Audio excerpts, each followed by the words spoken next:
పరిశుద్ధుడా, ప్రేమగల తండ్రి, ఎంత గొప్ప దేవుడివయ్యా. నా కొరకు దిగివచ్చిన యేసయ్య, నా స్థానంలో మరణించి, నా శాపాలు భరించి, నా శిక్షణ భరించి, తిరుగుబాటు చేస్తున్నప్పటికీ, నిన్ను బాధ పెట్టినప్పటికీ, నీ గాయాలు రేపినప్పటికీ, ఇంకా నీ ప్రేమ మా పట్ల వెల్లడి చేస్తున్నందుకే వందనములు. ఇంకా ఎవరైతే ఇక్కడ ప్రేమించిన వారిని గాయపరిచేవారిగా ఉన్నారు,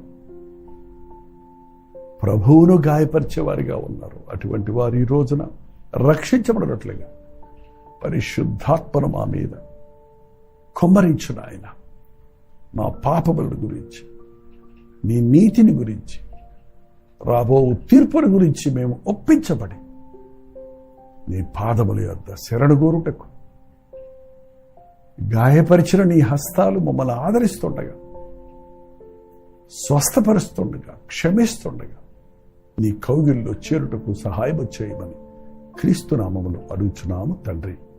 ఆమేన్. మన తండ్రి అయిన దేవుని యొక్క ప్రేమయు, కుమారుడైన క్రీస్తు యొక్క కృపయు, ఆదరణకర్త అయిన పరిశుద్ధాత్మ యొక్క సహవాసము కుడి వచ్చిన మనందరికీ ఇప్పుడు నువ్వు సదాకాలము తోడేయుడును గాక. ఆమేన్. దేవుని స్తోత్రం. మీరంటే యేసయ్యకు చాలా ప్రేమ అండి. ఇంకెంతకంటే నేను చెప్పేది లేదు, మీరే తెలుసుకోండి. ఈ లోకంలో ఎవ్వరూ యేసు ప్రభులాగా మనల్ని ప్రేమించేవారు లేరండి. చివరికి మన తల్లిదండ్రులు కూడా, తల్లి అయినా మరుస్తుంది, తండ్రి అయినా విడుస్తాడు, కానీ మన పరమ తండ్రి విడువడి ఎడబాయ్. ఆయన నమ్మండి, మీ స్థితిని ఆయనకు చెప్పుకోండి, ఆయన క్షమిస్తాడు, ప్రేమిస్తాడు, పోగొట్టుకున్నవన్నీ తిరిగిస్తాడు.